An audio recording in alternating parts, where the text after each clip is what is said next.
For decades, the Hanford site was integral to our nation's defense mission. But years of plutonium production left a legacy of waste, chemical and radioactive contamination, some of which has seeped into the groundwater beneath Hanford.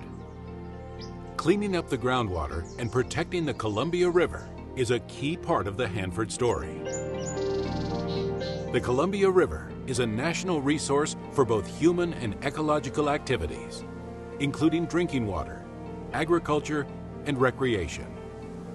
It also serves as a habitat to many species, including the bald eagle, 2 species of endangered fish, and many other forms of wildlife on the Hanford site and communities downstream in Washington and Oregon.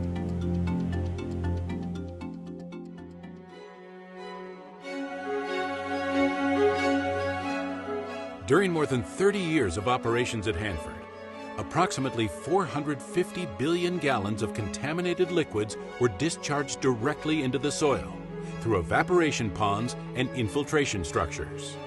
That's enough liquid to supply the entire United States of America for a day. Liquids also inadvertently leaked out of some of Hanford's underground waste storage tanks. Some of the contaminated liquids seeped hundreds of feet beneath the surface, where they eventually reached the groundwater. Discharged liquids were contaminated with radioactive elements, including strontium, uranium, technetium, and iodine, and chemicals, including carbon tetrachloride and hexavalent chromium. In recent years, the amount of groundwater contamination under the Hanford site has decreased from 80 square miles to 65 square miles, mostly due to contaminants dispersing to levels below the drinking water standard. Some of the contaminated groundwater near the Columbia River is entering the river, but at low enough levels that it isn't a threat to people. Areas of groundwater contamination in the center of the site are generally staying in that area of the site.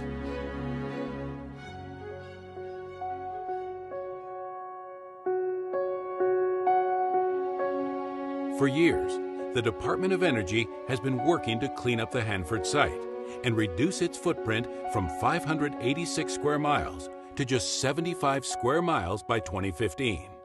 The goal is to implement all groundwater cleanup actions by 2015 in accordance with the Tri-Party Agreement, which sets legal deadlines for Hanford's cleanup. Working for the Department of Energy, contractor CH2M Hill Plateau Remediation Company is operating several treatment systems and building new treatment facilities. The goal: to contain groundwater contamination so that it no longer enters the river, and to keep groundwater contamination in the center of the site from getting to the Columbia River.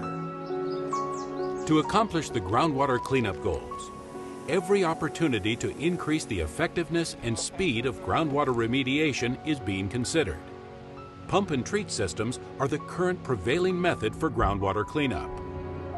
Miles of pipe connected to strategically placed wells extract contaminated water from the ground.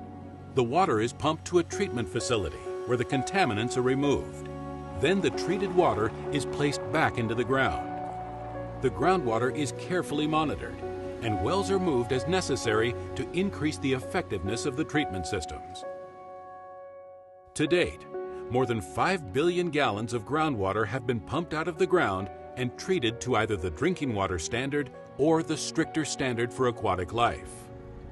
CH2M Hill has built and continues to build facilities along the river and in the center of the site.